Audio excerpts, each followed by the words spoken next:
Bom dia, boa tarde, boa noite a você. Voltamos com o segundo segmento aqui de Sexo na Diversidade. Segunda parte do nosso podcast desse mês. Vamos conversar agora mais diretamente sobre a questão da sexualidade em pessoas que tenham alguma condição limitante, deficientes ou não deficientes, ou pessoas enquadradas dentro do transtorno do espectro do autismo, ou que tenham alguma agenesia de membro, ou, seja lá, as deficiências são tão múltiplas quanto nós possamos imaginar, né?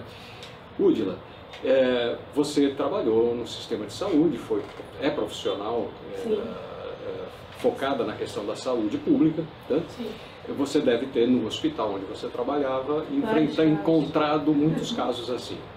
Vários casos, né? Não só de crianças e adolescentes, mas também de idosos, pessoas, como a gente falou lá no primeiro momento, que existe esse tabu que as pessoas acham que esse público não tem mais vida sexual, não tem mais prazer, eu não sei mesmo o que passa pela cabeça das pessoas.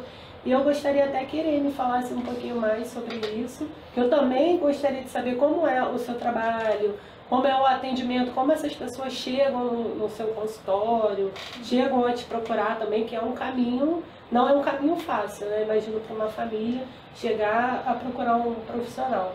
Sim, como a OMS diz, né, é o bem-estar social, o bem-estar comigo mesmo, o bem-estar, né, no modo geral. E isso não tira, né, quem tem alguma questão aí da deficiência ou disfuncional, alguma coisa. Então, a sexualidade é para todos nós. Só que a gente sabe, como você mesmo falou, o tabu, né? E pensando no tabu, a gente precisa primeiro pensar nas famílias, né? Porque a gente precisa primeiro orientar as famílias para que elas possam ser o canal para essas pessoas que tenham aí alguma questão com a deficiência, com TEA ou com alguma outra, né? Porque a gente sabe que pode ser uma questão que você nasce com ela, mas você pode adquirir ao longo da sua vida. E vai variar de pessoa para pessoa tudo que a gente vai ensinar. Vai ter pessoas que a gente vai ter que começar da educação do zero, educação sexual do zero, e vai ter pessoas que a gente vai ter que entender o que ela já entende como educação sexual. Então, assim, é muito diverso, é muito importante entender que é complexo. Fora, como a gente está falando, os tabus, né? Já que existe o tabu, a gente precisa desmistificar, porque a gente, quando pensa em sexo ou sexualidade, a gente pensa num corpo, né, saudável, magro ou de uma determinada forma, ou estar, né, socialmente determinado. Sim, e a gente precisa entender que cada um vai vivenciar sua sexualidade de diversas formas, né? De múltiplas formas. Então, por isso da informação, por isso de buscar profissionais, por isso de buscar múltiplos profissionais, né? Porque isso a gente vai precisar de vários outros profissionais para a gente entender. E como psicóloga e conhecedora aí da sexualidade, como eu falei, né? Eu primeiro fui uma irmã atípica. Então, desde lá eu começo a entender por que não foi falado, ou por que existem determinados comportamentos e que não eram falados, né?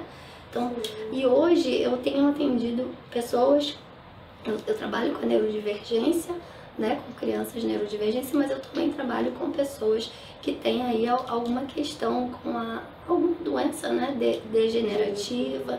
Então eu estou sempre recebendo essas informações e ajudando a conhecer esses lugares, né? Então eu tenho pessoas que adquiriram a doença ao longo da vida, umas que, no caso eu atendo uma pessoa que tem duas crianças, ou dois filhos, né? Um adolescente e o outro ainda criança, que a sexualidade está aí muito aflorada, né? Que a gente precisa pensar que é biológico, né? As coisas não vão deixar de acontecer porque a gente quer. E essas pessoas, essas duas crianças, o adolescente e a criança, são neurotípicas, têm alguma deficiência? Não. Elas têm uma doença degenerativa que é a distrofia muscular.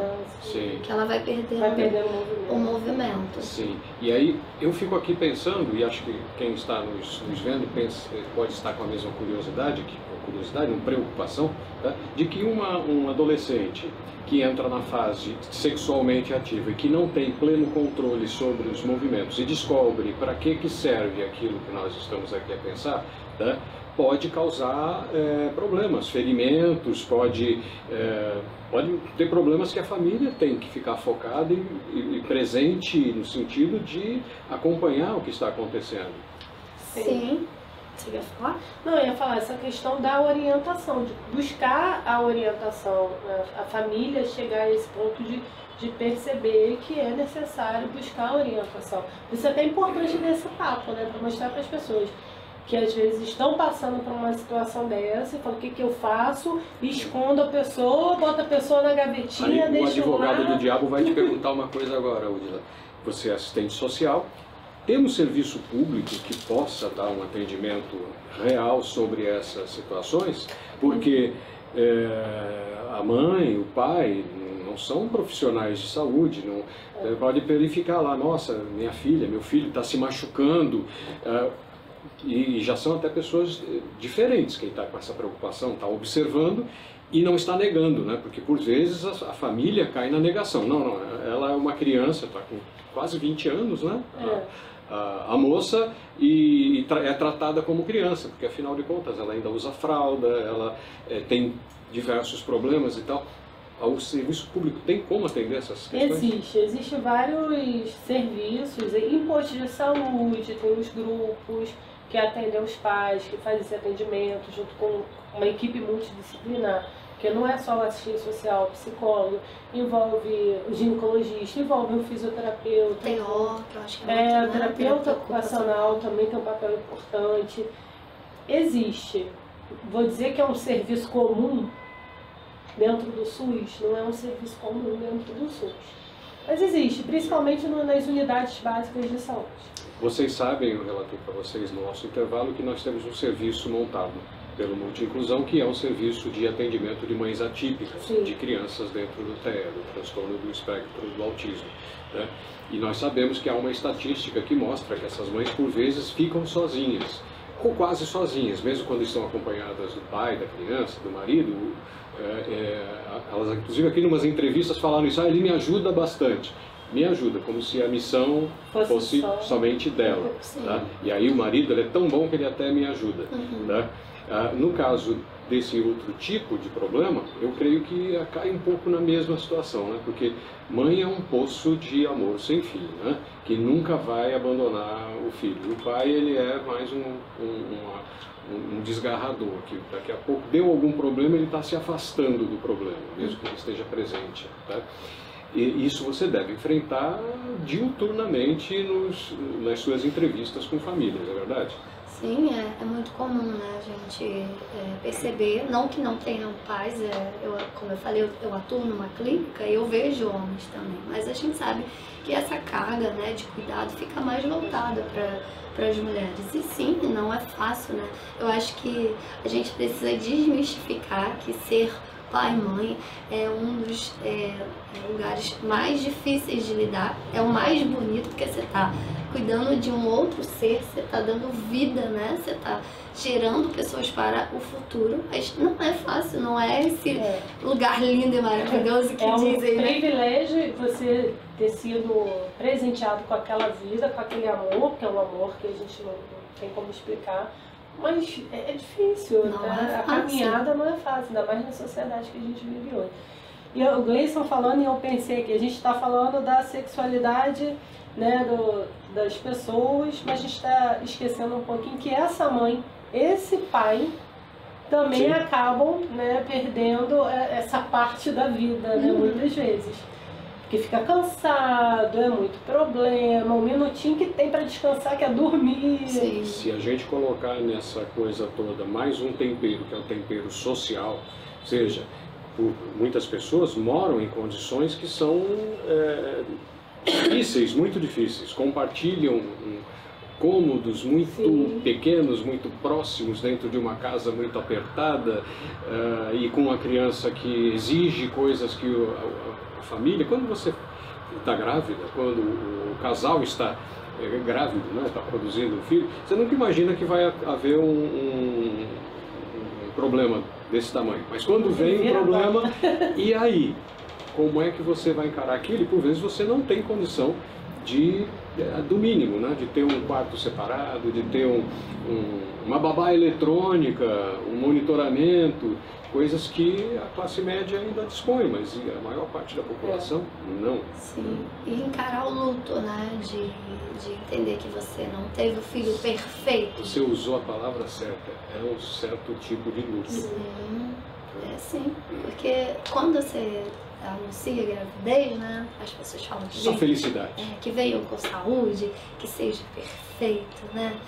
Então, quando não vem essa perfeição, que não existe em lugar nenhum, né? Em qualquer que seja, o atípico ou não atípico, então essa família vai ter que encarar esse luto, né? E passar por os processos, porque eu percebo dentro da clínica que há uma incongruência ou dores, né? Porque assim, a gente primeiro precisa entender que ali existe uma criança com seus perfis, né? E que vem aí com a neurodivergência, que às vezes é um embate muito difícil, e aí olhar para essa criança, olhar para essa neurodivergência, olhar para mim como mulher, olhar para mim como meus outros papéis, então não é fácil, porque é muito conflito, né? E ainda ter que pensar na sexualidade é mais isso. É mais fácil sublimar a energia sexual, criar outras coisas, do que tentar manter uma relação como casal, às vezes. Por isso que muitas vezes os casais que estão nessa situação acabam virando amigos, né? Parceiros para criar aquela criança, e se afastam sexualmente. E na cabeça de quem está dentro dos neurotípicos, aliás, a nossa sociedade é uma sociedade basicamente doente, né, que só pensa em fruição dos sentidos e tal, não estão nem considerando isso. Né? Jovens aí na faixa dos 30, 40 anos, poxa, chamando gente de 40 anos de jovem. Eu estou na faixa do jovem. Pessoas que estão nessa fase, que nem não tiveram filhos ainda, então não estão considerando que essas possibilidades existem. Tá? E que estão aí, como dizem eles mesmos, estão na night, na vaca, estou nessa, na pegação, não sei como é que eles chamam hoje, estou meio desatualizado, eu tenho um pouco mais de 40 anos, então estou meio desatualizado. Mas isso tudo faz parte desse âmbito do exercício saudável da sensualidade, da sexualidade, né? E muitas surpresas, meu amigo, você que está vendo a gente, que ainda não casou, que não tem filhos, muitas vezes hoje também ninguém casa para ter filhos, né? Eu estou falando um monte de besteira. Né? A gente está no novo processo. No novo processo, tá? Daqui a pouco a nova geração acho que vai abdicar, né? A humanidade vai encerrar, porque ninguém mais vai querer ter filho daqui a pouco. Mas a pirâmide já inverteu, né? Já inverteu. Existem mais idosos do que... E olha que o Brasil é um país novo, né? Sim. Nós estamos falando de Brasil, tá? É isso, meninas. Gostaria que vocês traçassem aqui umas últimas considerações sobre o nosso podcast, que foi muito rápido, porque a conversa foi boa, né? Muito obrigado, Irene, muito obrigado, Údila, muito obrigado a vocês que estão do lado de lá. Lembrando, antes das considerações finais, de que agora você tem o Multi-Inclusão Shopping. Tá? Olha aí no link que você vai encontrar os produtos que estão sendo colocados à venda lá. Porque esses produtos vão financiar esse tipo de atividade. Essa atividade aqui é pro bono, tá? Ninguém está ganhando nada para fazer isso. Nem mesmo quem está por trás das câmeras, que está ali o Eliomar, muito obrigado Eliomar, o Gustavo, obrigado Gustavo. A moça que você trouxe... Jaiane, que eu esqueci o nome. Tá? Mas agora eu lembrei, porque você não deixou eu esquecer. Do lado de lá, atrás da porta, estão a Carol e o Fábio, tá? Agradecimentos também à Natália, também está do lado de lá, agradecimentos aí ao Felipe, que é o presidente da Solaris, e eu mesmo sou o presidente da Luna Educa, que é outra ONG que patrocina esse trabalho. Bem, não esqueçam de curtir, divulgar, botar o seu like, que mais? Sininho. Botar o sininho, gente, toda hora eu esqueço desse sininho. Suas considerações finais, Údila? Como nós falamos, é um tema com muito tabu. mas é importante ser falado. No meu espaço lá da HM Boutique Sensual, eu atendo muito mais mulheres 50 a mais, que já estão em outra fase da vida, que também, outro assunto, né, que dá pano para manga, que é a menopausa, e que vão naturalmente perdendo libido por conta dos hormônios e da falta de hormônio. Existem várias maneiras de você cuidar da sua saúde sexual.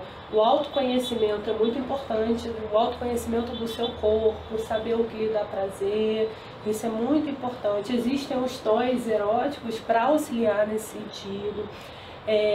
Buscar sentidos também, porque a relação sexual, a troca também envolve muito sentido. Então a gente tem vários cosméticos no mercado voltado para estimular esses sentidos. Tudo isso você vai encontrar no Multi-Inclusão Shopping. Tá? E aí vamos fazer um acordo aqui nosso.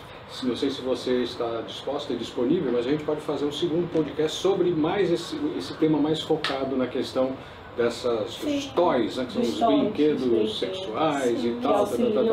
Aí você completa o seu merchandising. Então é isso, gente. Então, eu queria incluir aqui, né, na nossa informação que tudo isso que a gente falou, a gente precisa entender que há a possibilidade, sim, de proporcionar prazer para qualquer que seja a pessoa com a sua deficiência, né? Sim, a gente precisa ajudar as famílias, sim, mas entendendo que sim, há profissionais, há massagem tântrica, né, que é recomendado para a parte sensorial. É maravilhosa, né? Acho que é importantíssimo a gente lembrar disso. Os toys e tantos outros, talvez dispositivo que vai ajudar a essa pessoa que tenha aí seu prazer, porque tem o autoerotismo, né? Eu me proporcionar prazer, mas eu também consegui fazer isso com a minha parceria, né? Então, buscar profissionais que estejam aí envolto desse assunto, que vai te ajudar, que vai proporcionar você a buscar esse prazer na vida. E os lugares que proporcionam e tenham esses produtos, né? Que vão ajudar. Então, se sintam livres para buscar essas informações e sim que é possível a gente colocar a nossa energia de vida no sexo, na sexualidade. Então, é um prazer. Um mundo de possibilidades. Isso aí. Muito obrigado, Irene. Obrigado, Údila. Obrigado a você que está nos assistindo. E talvez tenhamos uma próxima. Com as meninas.